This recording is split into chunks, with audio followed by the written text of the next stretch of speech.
Assalamualaikum warahmatullahi wabarakatuh. Selamat pagi anak-anak. Kita bertemu kembali pada pembelajaran hari ini. Tidak lupa, mari kita senantiasa bersyukur karena sampai hari ini kita diberi kesehatan, tidak kurang suatu. Semoga anak-anak semuanya juga sehat semua. Salam juga buat keluarga Anda semua di rumah. Salam sehat dan bahagia senantiasa. Oke anak-anakku, kita melanjutkan pelajaran minggu kemarin. Kalau kemarin kita masuknya ke materi menggali informasi dalam buku fiksi dan fiksi, sekarang kita masuk kepada penyajian peta konsep dan isi dari isi buku fiksi dan non fiksi. Oke anak-anak, mari kita langsung melanjutkan pada peta konsep dulu. Nah, sebenarnya gambar yang tampil ini sudah merupakan peta konsep sebenarnya.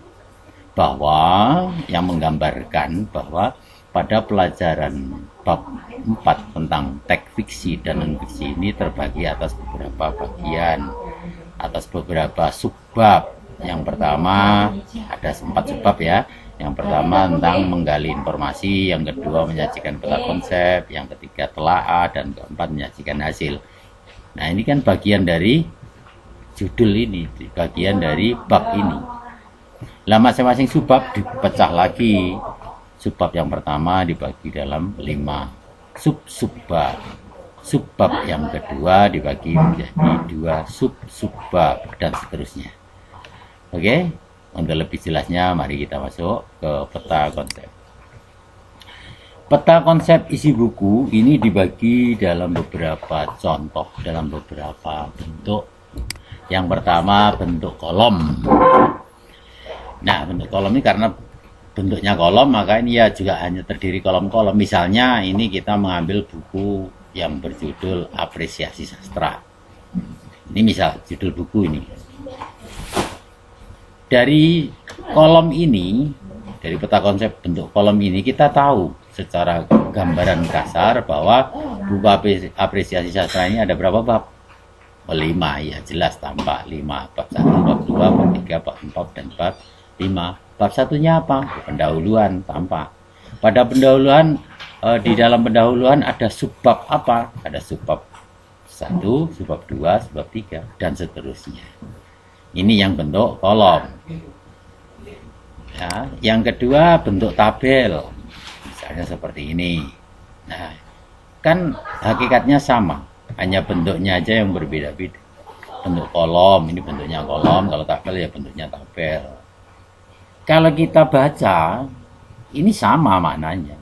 Buku apresiasi sastra ini terdiri atas 5 bab. Pendahuluan, puisi, prosa, drama, dan penutup.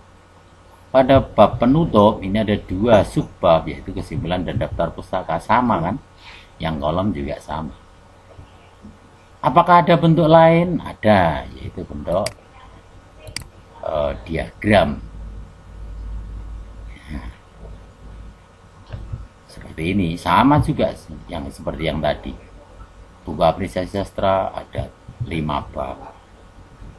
Ya, setiap bab ada subbab-subbab. Yang intinya sama ini, isinya sama, kita bandingkan sama. Oke.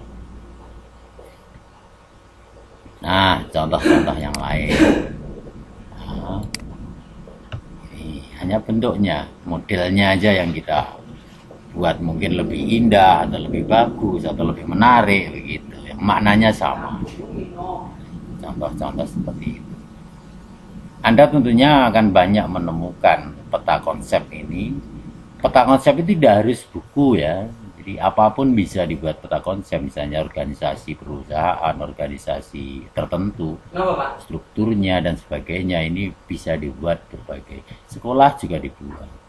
Desa pun bisa, misalnya Desa Mojokerto dibagi dalam beberapa dusun misalnya. Dusun A misalnya, dusun Pok Gede misalnya. Maka dibagi dalam beberapa RT, RT 1, RT 2, RT 3, RT 4 dan seterusnya.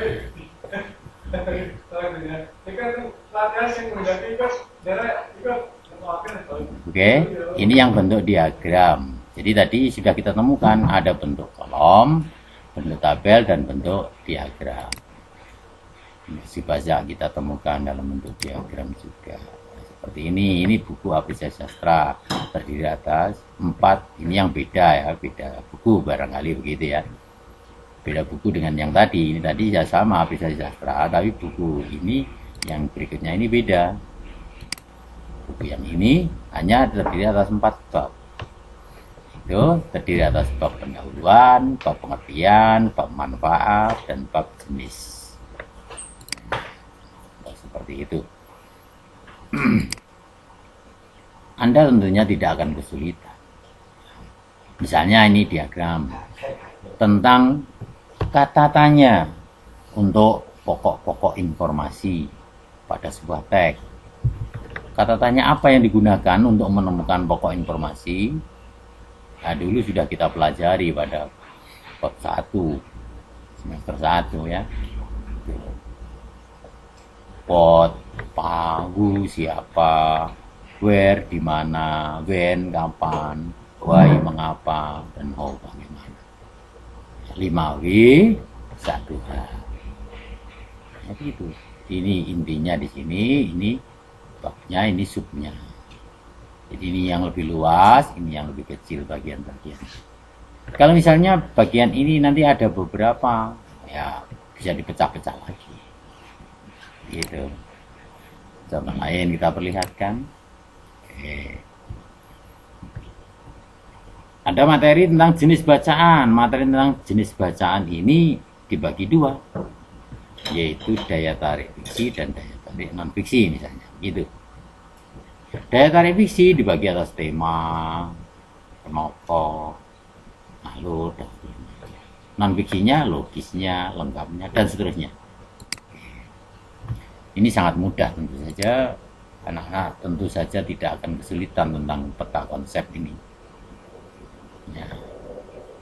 Struktur berita, teks berita, ini terbagi atas 3 bagian, yaitu kepala berita, tubuh berita, dan ekor berita. Misalnya saja seperti itu. Oke. Nah, ini juga sama. Dari jawaban apa, jawaban siapa, di mana, kapan, jawaban mengapa dan bagaimana, maka jadilah sebuah kesimpulan. Ini kan sebuah gambaran diagram penyajian diagram. Jadilah sebuah kesimpulan nanti akhirnya. Oke. Nah, rentetan untuk bisa dapat menemukan dan menceritakan kembali berita atau teks, maka ada langkah-langkahnya. Seperti ini. Langkah pertama mendengarkan atau membaca beritanya, kemudian mencatat 5W 1H-nya. Setelah itu baru bisa menyampaikan. Kalau kita belum mencatat, maka belum bisa menyampaikan. Makanya ini langkah.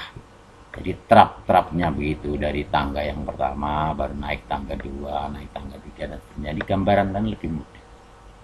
Nah, gitu. Misalnya ini ya, misalnya dibuat trap-trap dalam rangka memperbaiki sepeda motor misalnya. Ya, yang pertama standarkan sepeda motor, yang kedua ambil perlengkapan, yang ketiga lepas bagian-bagian yang diperlukan dan pendukungnya, dan seterusnya. Nanti ada berapa trap sampai selesai kembali bisa dioperasikan, begitu, dan seterusnya.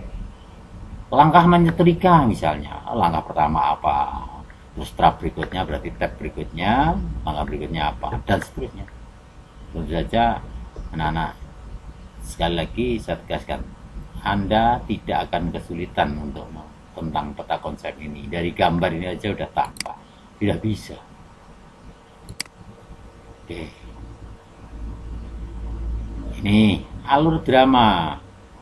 Maka dia dalam strukturnya ada prolog, kemudian bagian tengahnya dialog, bagian akhirnya namanya epilog. Di dalam prolog, di sini kita temukan alur pengenalan, baik itu tokohnya, latarnya. Kemudian pada dialog akan muncul orientasi tahapan pertama, tahap orientasi, tahap munculnya masalah, dan tahap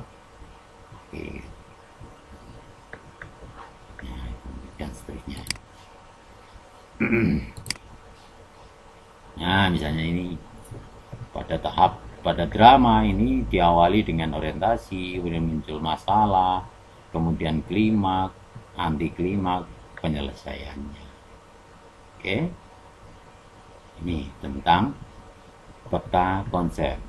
Misalnya, Anda nanti pada akhir session ini ada tugas untuk membuat peta konsep. Nah, peta konsep apa yang akan dibuat?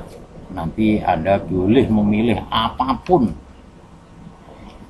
dan menggunakan salah satu contoh saja, tidak harus semuanya, ini terserah, pakai yang pola, yang kolom boleh, yang tabel boleh, yang diagram boleh, ya, yang seperti ini juga boleh, ya. Silakan nanti. Tentang apa saja? Tentang keluarga boleh Pak? Boleh. Tapi kalau keluarga menggunakan diagram bentuk seperti ini benar apa tidak? Ya tentu saja tidak. Misalnya kamu berasal dari keluarga besar Mbah Kartodikromo misalnya. Mbah Kartodikromo punya istri, Mbah Dikem misalnya, dan punya anak, anaknya ada berapa? 1, 2, 3. Masing-masing punya anak lagi 1, 2, 3 dan seterusnya. Boleh, apapun boleh.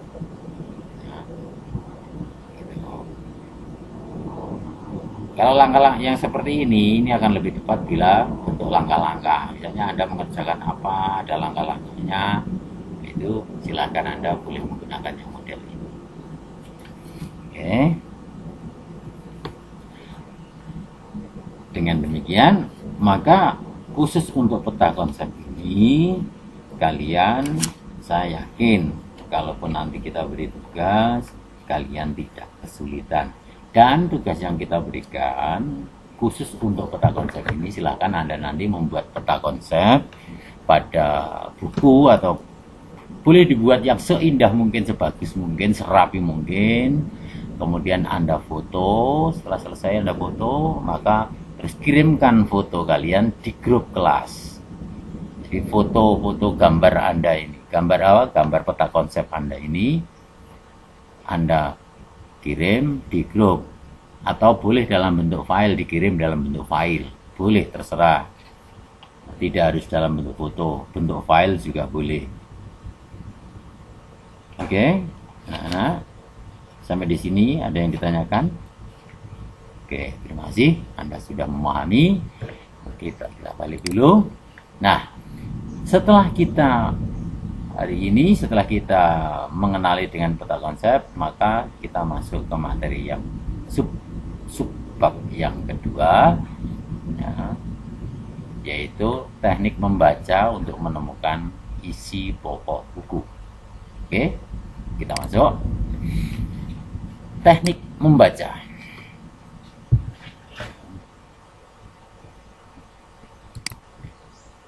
Nah, kita mulai dari yang pertama dulu.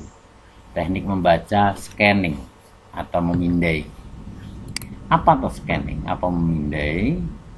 Nah, adalah teknik menemukan informasi secara cepat. Namanya aja scan, cepat. Memindai itu cepat.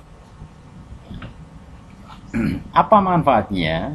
Kita melihat. Jadi ini yang membacanya secara cepat. Misalnya hanya menemukan kata dalam kamus, menemukan kata entry pada indeks, mencari nomor telepon pada HP Anda, melihat angka statistik, tabel grafik, atau melihat peta konsep tadi, berarti masuknya kepada membaca scanning. Melihat daftar siswa yang sudah lulus, daftar siswa yang belum lulus, daftar siswa kelas Anda, dan sebagainya, daftar piket, jadwal pelajaran. Ini kan cepat kita membacanya, tidak perlu kita jelimet gitu. Nah, caranya tentu saja tidak ada masalah. Gerakkan pandangan dari atas ke bawah dengan cepat, fokuskan pada huruf pertama atau kata yang dicari. Huruf pertama kata yang dicari. Jadi jangan dijelimeti. Kalau misalnya kita mencari kata buku misalnya, jangan mencari di huruf A, terlalu lama, jelimeti satu persatu, tidak perlu. B saja kita ketemu B langsung mencari BU. Jangan diawali dengan, mesti diawali dengan BA kan? Nah, langsung cucuk kayak gitu, BU. Begitu ketemu BU, cari huruf berikutnya BUK, begitu dan seterusnya, sehingga cepat. Itulah scanning. Kemudian Yang kedua, membaca fiksasi. Apa membaca fiksasi? Membaca ini dilakukan dengan cepat pula, dengan menyapu halaman, istilahnya begitu ya, gerak mata menyapu halaman. Tetapi dari situ dapat menemukan isinya secara global, langkahnya. Nah, sebagai gambaran saja, sediakan kertas yang diberi gambar berupa titik. Gerakkan tatapan mata dengan mengikuti titik hitam secara cepat. Ulangi latihan itu berkali-kali. Kemudian titik hitam semakin dijarangkan, maka terapkanlah latihan itu terhadap bahan bacanya sesungguhnya. Jadi titik-titik ini hanya untuk melatih. Setelah itu cukup latihan kita menggunakan titik-titik dengan titik yang rapat dan titik yang dijarangkan. Setelah itu cukup, maka gunakan bahan bacaan sesungguhnya. Bacalah halaman demi halaman bacaan itu dengan cepat. Setiap kata yang kamu baca, ya, tidak setiap kata boleh dibaca, tapi boleh bla bla bla bla begitu aja. Tetapi cukup baris atau kata tertentu saja yang dianggap penting pada hal itu. Itu namanya membaca fiksasi. Yang ketiga, skimming.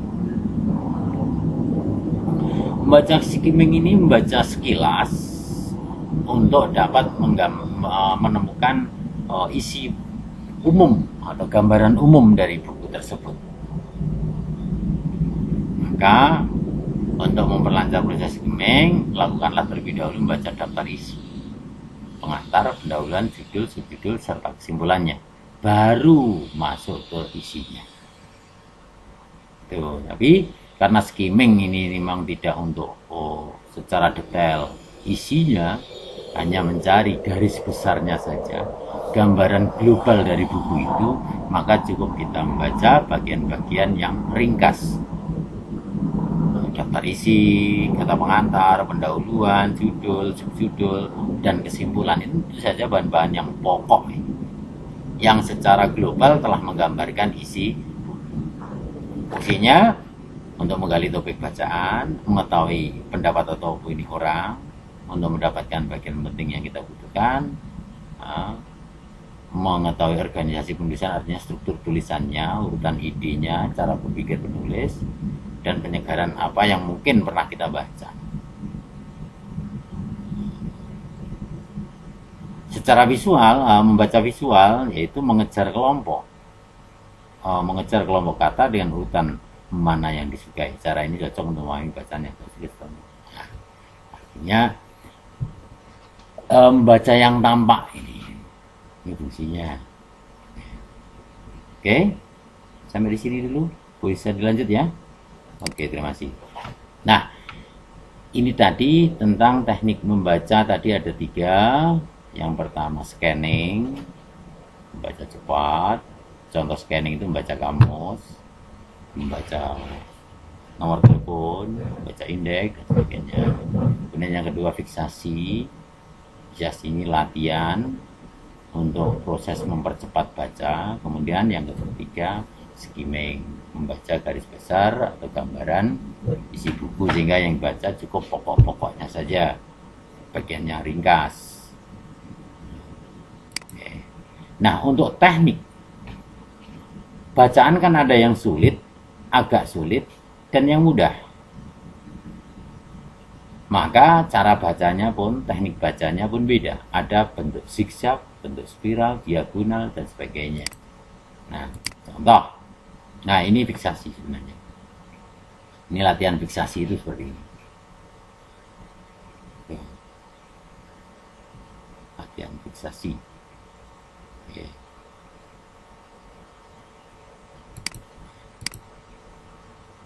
Jadi titiknya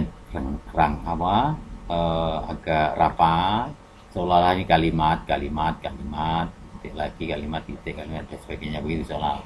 Nah, sekarang diganti dengan kalimatnya lebih panjang ya, seolah-olah begitu sehingga titiknya lebih jarak. Nanti setelah ini kita dirasa cukup, maka kita masuk ke teks sesungguhnya. Nah ini bentuk zigzag itu seperti ini. Nah ini yang biasa kita lakukan. Mengapa kita membaca bentuk zigzag? Karena kita anggap materinya materi sulit. Kalau materi yang agak sulit, tidak begitu sulit, maka kita membacanya seperti ini, seolah-olah seperti ini. Karena kalau kita praktekkan betul model seperti ini, ya malah nggak bunyi nanti. Nah, ini kan berarti bunyinya dari belakang yang ini. Hanya artinya atas, tengah, bawah, hanya begitu. Kalau ini detail, ini per baris. Namanya bentuk spiral. Ini yang sulit, ini bentuk zigzag. Ya, zigzag ini khusus untuk yang sulit, yang agak sulit bentuk spiral. Beda dengan yang mudah. Untuk teks yang mudah bentuknya diagonal aja atau horizontal. Kalau kamu baca WA dari kawan, kira-kira masuknya kemana ini? Ke zigzag, ke apa? Spiral, diagonal atau horizontal? Iya. Kalau untuk isi WA mungkin akan kamu baca secara zigzag karena kamu anggap itu hal yang penting dan sulit. Tetapi untuk mengetahui siapa yang mengirim pada grup, biasanya kita membacanya ini horizontal, bla bla bla bla gitu. Oh, dia ada yang nggak, semuanya nggak penting langsung hapus, biasanya begitu. Oke, itu teknik membaca untuk mengetahui isi buku. Jadi yang mudah dengan bentuk diagonal dan horizontal. Contoh mengetahui isi yang aktif di dalam grup itu siapa, mencari nomor telepon dan sebagainya. Ini seperti pada di awal tadi.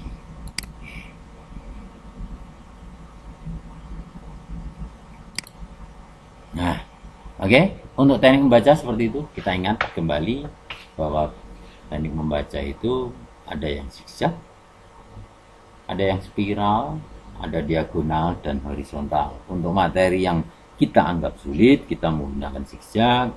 Yang agak sulit kita menggunakan spiral. Yang dianggap mudah menggunakan horizontal dan diagonal. Oke. Nah, ada pertanyaan barangkali? Kalau ada silahkan ditulis, kemudian dikirim di grup kelas. Nanti bisa saya tanggapi atau jawab langsung ke saya. Oke, saya ingatkan sebelum saya tutup pelajaran pada pagi hari ini, saya ingatkan kembali bahwa setelah ini selesai, maka tugas kalian adalah membuat peta konsep tentang apapun, ya, tentang apapun di dalam satu halaman, begitu. Nah, boleh peta konsep itu tentang isi buku, tentang keluarga kalian, tentang langkah-langkah tertentu, kegiatan tertentu, atau apa sajalah, apa saja boleh. Yang penting saya tidak ingin peta konsep ini kamu buat hanya berdasarkan copy paste atau nonton peta konsep, contoh-contoh peta konsep, kemudian kamu tiru, plok begitu aja, jangan. Nah, saya ingin kamu betul-betul berpikir, meskipun sebenarnya sangat mudah, dalam rangka membuat peta konsep. Gitu. Misalnya buku yang kamu miliki, tentang buku yang kamu miliki itu sudah bisa dibuat untuk peta konsep. Misalnya tentang perabot yang ada di rumahmu, sudah bisa jadi peta konsep. Perabot di rumah, terdiri atas alat kerja, alat santai, terus alat dapur, alat kerja terdiri atas bla bla bla bla bla bla, kerja di sawah apa dan seterusnya, kerja di macam-macam lah, misalnya seperti itu. Jadi sekali lagi saya tidak ingin peta konsep Anda nanti hanya nurun atau copy paste saja dari peta konsep yang sudah ada. yang mungkin kamu lihat dari Google dan sebagainya, tinggal kamu salin udah aja. Jangan, tidak mendidik kalian itu. Silakan sesederhana mungkin, tidak masalah. Yang penting peta konsep Anda itu karya Anda sendiri, berdasarkan atau dari segala yang kamu lihat atau memang kamu miliki. Gitu saja. Tidak usah terlalu rumit cara berpikir kita. Gitu. Oke. Kalau sudah kamu buat peta konsepnya di kertas, kemudian kamu foto itu kalian kirim di grup, atau ya di grup kelas saja lah, di grup kelas, nggak usah Japri kalau foto itu. Gitu. Atau kalau kamu buat dengan komputer misalnya, atau kamu buat dengan Android kamu misalnya peta konsepnya, ingat bukan copy paste ya, tapi kamu buat sendiri peta konsepnya di komputer atau di Android, boleh kamu kirim dalam bentuk file. Oke, bisa dipahami? Terima kasih. Oke, kita kembali dan mari kita tutup pelajaran pada pagi hari ini dengan mengucapkan alhamdulillahirobbilalamin. Jangan lupa kerjakan tugas Anda sekarang juga, jangan mengulur-ulur waktu. Semakin Anda mengulur waktu, maka akan tertunda terus pekerjaan kalian dan akan menambah beban kalian sendiri juga. Kerjakan juga, toh saat ini Anda sedang santai di rumah. Kalaupun masih dalam rangka mengerjakan tugas pelajaran yang lain, jangan lupa hari ini pelajarannya hari Rabu itu khusus bahasa Indonesia dan apa ya satunya itu. Itu aja, terima kasih anak-anak. Selamat pagi, selamat belajar, dan jangan lupa tugas dikerjakan serta dikirim di grup kelas. Demikian, terima kasih. Assalamualaikum warahmatullahi wabarakatuh.